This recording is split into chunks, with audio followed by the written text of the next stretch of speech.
investimentos que você pode fazer se você é iniciante, se você não tem conhecimento suficiente, ou se você quer, ou se você não quer ter conhecimento suficiente, não quer estudar tanto sobre ações e simplesmente quer organizar seu dinheiro, montar sua carteira de investimento sem precisar ficar estudando todo mês, sem precisar desprender muito tempo para ficar escolhendo uma ação X ou uma ação Y, tá bom? É isso que você vai entender agora. Então vamos lá.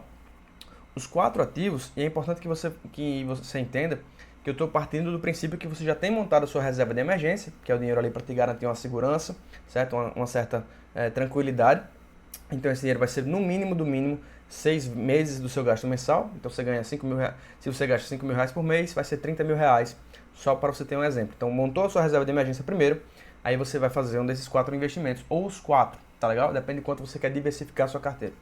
O primeiro deles é você investir no ETF chamado BOVA11. Então, o BOVA11, que eu já citei no começo do vídeo, é o ETF que replica o índice Bovespa. Então, ele pega as principais ações da Bolsa de Valores brasileira, né, seguindo os critérios desse índice, e ele replica esse índice. Então, quando você ouvir a Bolsa de Valores subiu 2%, você já vai saber que aquele ETF subiu 2%. Por quê? Porque ele vai replicar a média da Bolsa de Valores brasileira, tá bom? E o BOVA11 é o ETF que replica esse investimento.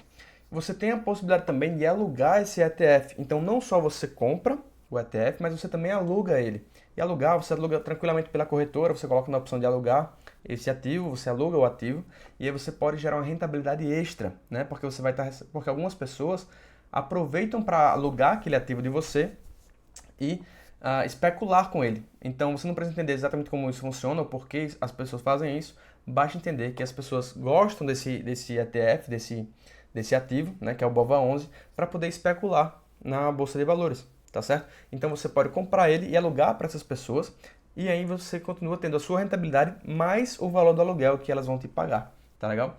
Mas é importante dizer o seguinte, se você tem algum mínimo perigo de você precisar desse dinheiro no futuro, né? Importante, você já tem a sua reserva, mas ainda que tem alguma chance de você precisar desse dinheiro no futuro, é importante que você não alugue, porque você nunca sabe quando a pessoa, dependendo de como você faz o contrato, você não sabe necessariamente quando a pessoa vai devolver, tá legal? Então, só faça isso, só alugue seus ativos se você tiver pelo menos mais de 50 mil reais investidos nele, tá bom? Porque aí realmente fica, primeiro tudo vai valer mais a pena, porque uma coisa é você receber, por exemplo, 1% a mais ao ano de aluguel de 50 mil reais, que já são aí 500 reais ao ano. É um valor a mais para você receber que é muito bom. Mas é diferente você estar investindo apenas, não sei, 300 reais nesse ETF e estar recebendo 3 reais a mais por ano. Aí já não vale a pena, tá legal? Então deixe para fazer isso, deixe para alugar suas ações se você tem mais de 50 mil reais investidos, tá legal? E olha só que interessante, você pode investir nessa carteira toda, que pega as principais ações do Brasil, ali Petrobras, Vale, Itaú e várias outras, a partir de R$ 111 reais, nesse momento que eu estou gravando aqui o vídeo agora.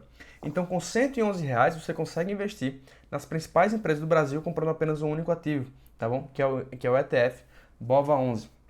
Outro ETF, e é importante dizer, todos esses ETFs que eu estou dizendo aqui não são recomendação de compra, né? Não estou dizendo para você comprar agora, que essa é a hora de comprar, essa é a hora de vender, não.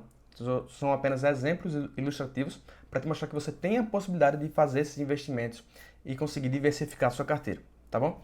Então, outro exemplo de ETF muito importante, muito conhecido também, é o SPX11. E o que é o SPX11? O SPX11 é um ETF que replica o índice SP500, que são as 500 maiores ações dos Estados Unidos.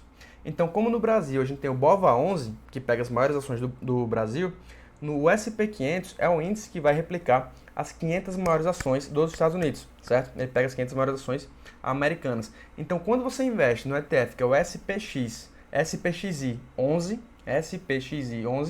você está investindo nas 500 maiores ações dos Estados Unidos. Yuri, mas tem muita gente que pergunta assim, mas qual é melhor? Esse ETF, né, SPXI11 ou o IVVB11? O melhor dos dois, em termos de taxa, o qual você vai pagar menos taxa, vai ser o SPXI11, tá bom? Então você paga menos taxa através dele, enquanto que no IVVB11 você paga mais taxa, tá legal? A diferença de taxa é pequena, mas no longo prazo acaba fazendo uma diferença, tá certo? Então opte pelo SPXI11, tá certo? E é uma vantagem muito grande você investir nesse ETF, por quê? Porque você está dolarizando o seu dinheiro. Por mais que você esteja investindo em reais, quando o dólar sobe, né? Mesmo que o índice se mantenha constante, se o dólar sobe, o preço daquele ETF vai subir também. Por quê? Porque você está investindo em reais e ele segue o dólar, tá bom? Então, conforme o dólar sobe, o preço dele sobe também.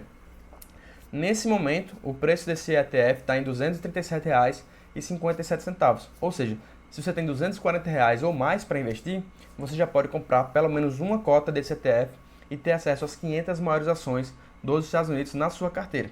Tá legal? Então essa é uma maneira boa e prática de você diversificar os seus investimentos. Tá bom?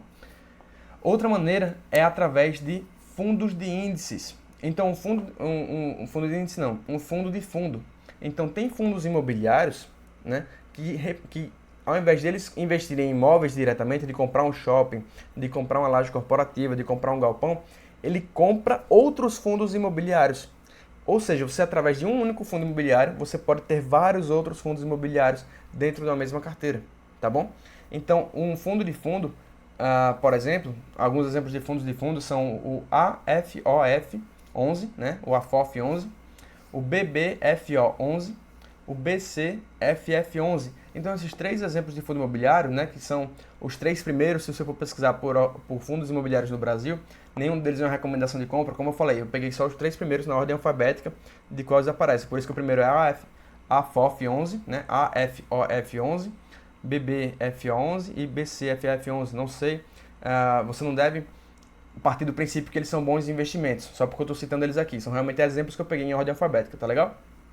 Então, esses três fundos, eles investem em outros fundos imobiliários. Então, assim você diversifica seus ativos. Você não compra só um fundo imobiliário que tem, por exemplo, um imóvel. Você fica muito arriscado. Você procura um fundo imobiliário, por exemplo, que tenha vários imóveis, tenha 5 imóveis, 10 imóveis. Mas se você compra um fundo de um fundo, ele é um fundo que vai reunir não só esse fundo imobiliário aqui que tem 10 imóveis, ele pega outro fundo imobiliário que tem mais 5, outro fundo imobiliário que tem mais 13, outro fundo imobiliário aqui e por aí vai. Então, com um único fundo imobiliário, você tem acesso a vários, dezenas e dezenas de imóveis e o seu investimento fica mais diversificado, certo? Então, esses fundos imobiliários também não são caros, você consegue investir nos três que eu citei, a FOF 11, BBFO 11 e BCFF 11, eles custam R$ 92,00, R$ 74,00 e R$ 68,00, respectivamente, certo? Então, você consegue investir neles com menos de R$ 100.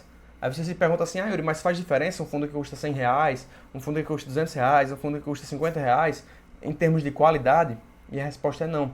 Um fundo pode custar R$ 200 e ser muito pior do que um que custa 100, ou ter menos ativos, ou enfim, o preço, a cotação do fundo não reflete a qualidade dele, tá bom? Se um fundo está muito barato, não quer dizer que ele é ruim, não quer dizer que ele é pior que o outro que custa 10 vezes mais do que ele.